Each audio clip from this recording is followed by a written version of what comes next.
Okay, so the camera cut off there. What I did is I just used the soldering iron to cut a little slot here so that my servo wire can pass through. You can also do this with a knife.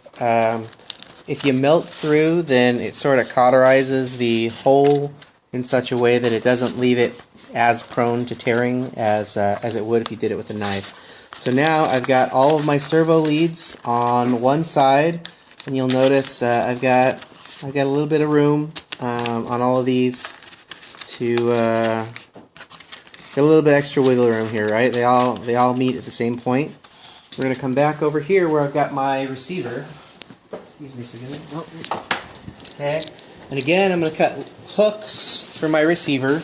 Now this particular receiver, Bobby wants to strip it so that we get a little bit of a weight savings. I'm going to get something to focus with.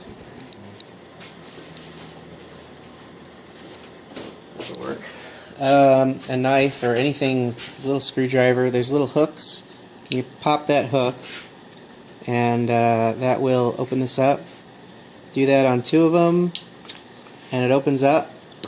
And this is what we get inside. Now, you need to remember your orientation in the future, because now nothing's labeled. Now you can maybe put a piece of tape on it and label it. But maybe you can keep your case for this, so when you put your case back over it and line it up with your wires here, you can see how everything's labeled.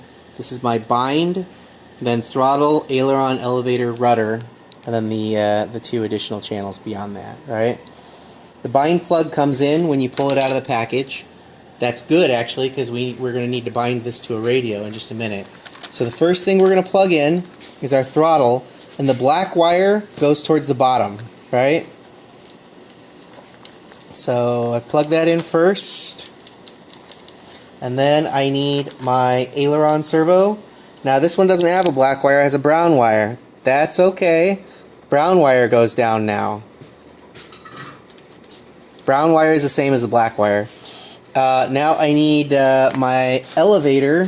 Which side was the elevator? This is the elevator. So this guy that's coming through, this is my elevator. Make sure you weave it through the carbon right so that you don't have it all twisted up and tied funny. And then this must be the rudder. So we'll plug this in. Also, it's got a black on it too? Yep. Well, it's got a brown, and I plugged that in upside down.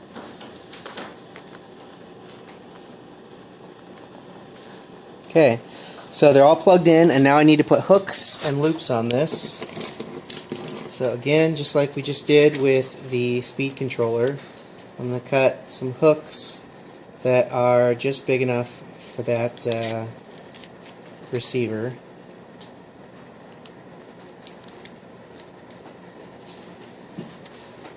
Oh, I already had one that was just about the right size. That's okay. Now we got 2 of them that are the right size. Pull this off. Stick it right on the back of the receiver. It's a little big. You can either trim it or not worry about it. It doesn't matter, just so long as I don't clip off that wire. Yeah, so that's good enough for now. And I need my loops. Is this the one I already cut? It is. Now the loops I like to make a little bit bigger just so I can get a little bit of adjustment out of it. Although for the receiver it's not critical. For the battery it's very critical. We'll do the battery in just a minute. Okay. Now we want to find a nice place where everything, we want the receiver up, right up next to the plane, where nothing is pulling too tight. I'm just going to stick that right in there, right? And also, my wires can go perpendicular to each other. I could have also turned this and put it here on the wing. That would have worked just as well. What are the 2 red wires? Those are 2 antennas. They're perpendicular to each other so that just because of the way signals work, if you have them perpendicular to each other, one of them will always be picking up the signal. Whereas if you have it, if one of them is perpendicular to the direction of the transmitter, then the signal gets attenuated a lot. So by having them perpendicular to each other, that can never, ever, ever happen. Okay. So we got that set up. Now we need to power this on. So we've got a battery somewhere. Bobby's battery, we just finished charging it. And we got a lot of these, so of course Bobby put his name on it.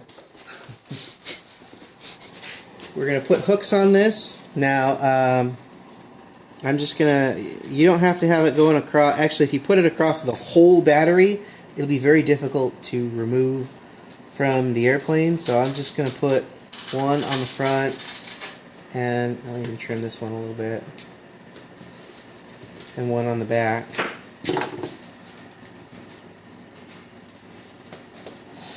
I should have removed that sticker, because I've had these, when you pull it off, it takes the sticker with it, but you know, when it happens, we'll just put new Velcro on it, no big deal for now.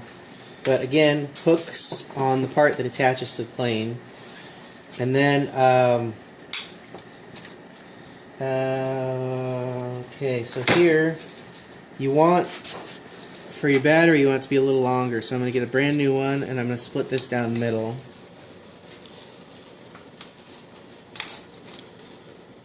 Oh, did I split two of them down the middle? No. Alright. Close enough.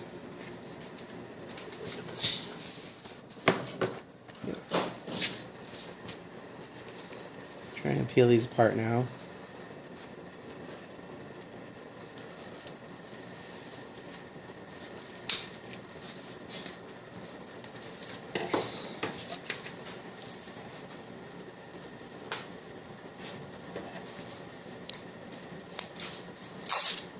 Okay, and our battery, to get the right center of gravity, the battery is going to go somewhere between about here, and I just know that from experience. If you're building a new plane that you haven't built before, then you would want to try and experiment a little bit before you stuck this down, maybe even make it longer. So we got this on here, and I forgot the battery wire needs to, or the power wire needs to poke through here also, so that it can connect into the battery. But it doesn't need to do that right now. We'll do that with the soldering iron, just like we did before. For now, we're just going to power this guy up. Connect this in. We'll do that in a minute, because we have to set up your transmitter first. So I have the module for the transmitter. If I can figure out how to get it open. Okay. And then, Bobby, where's your transmitter at? Transmitter? Yeah, the radio. Still recording? Yep. You can push pause while he gets